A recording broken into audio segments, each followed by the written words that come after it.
At 7 a.m. every morning, Anjaneya sets out on the 2-hour trip into Bangalore.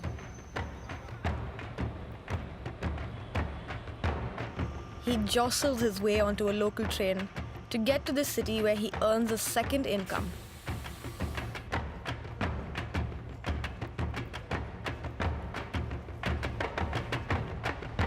Anjaneya is heading in for a full day of work at a garment factory. Navigating the infamous Bangalore traffic, Anjaneya feels like he's living a double life and that his heart is elsewhere. When I'm in the city, I count off every minute until the time I can go home. While I'm there, I suddenly think about the cow dung or which crops need watering. I may be in the city, but my real work and mind are out here on the farm.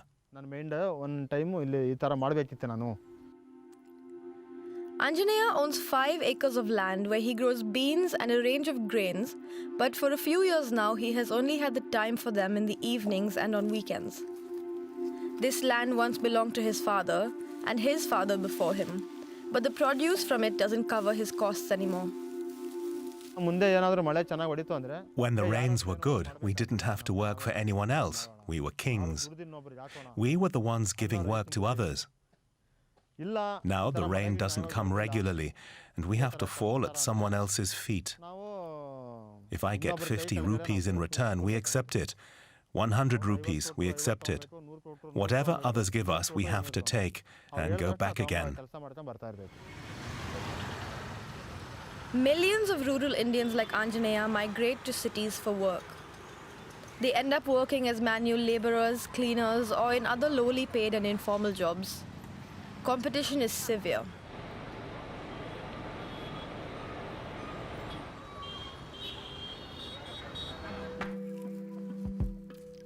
In recent years, one major factor for the steep increase of internal migrants is climate change.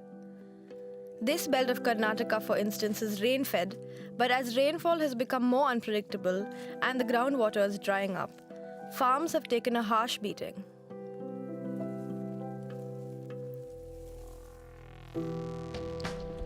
But Anjaneya is one of the few farmers in Malur determined to fight the trend of abandoning farms for the city life because, he says, his children belong to this soil. To become more resilient in the face of climate change, Anjaneya has been trying farming techniques that are more efficient, even if they are new in the region. The first switch he made was from flooding his fields to drip irrigation. If I hadn't started using drip irrigation, I would probably have no crops today. I also use only half the water I used to. In this situation where water is limited, it would be very hard to survive without this drip irrigation.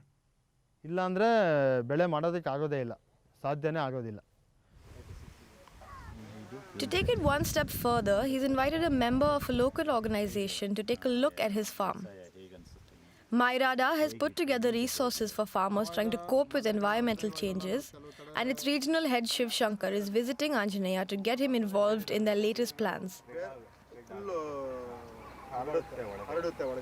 From this year, we are trying to adopt the smart irrigation, that is automated irrigation system, which will save the water as well as their farmers' time also. Where in smart irrigation, the farmers no need to be in farm. They can operate the system through the mobile app.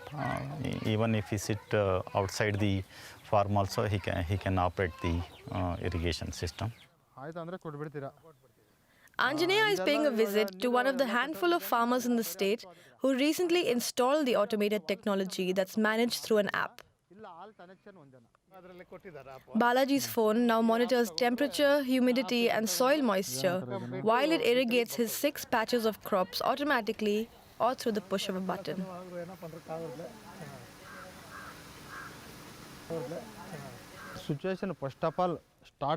The root cause of everything here is water.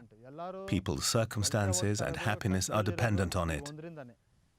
If we're able to save water and lakes fill up, crops will thrive and farmers won't have to depend on anyone. They'll be the ones feeding others. Farmers don't really concern themselves with anything else, ambition or amassing wealth.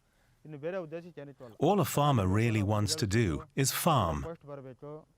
ಒಳ್ಳೆ ದುಡ್ಡು ಮಾಡಿ ನಾವು ಒಳ್ಳೆ ಮನೆ ಕಟ್ಟಬೇಕು ಒಳ್ಳೆ ಜಮೀನು ತೆಗಿಬೇಕು ಅಂತ ಯಾರಿಗೂ ಇದಿಲ್ಲ. When Anjaneya has saved up enough from his city job, he hopes to invest in the automated technology that could generate higher profits and run his farm more efficiently, while giving him time for his family.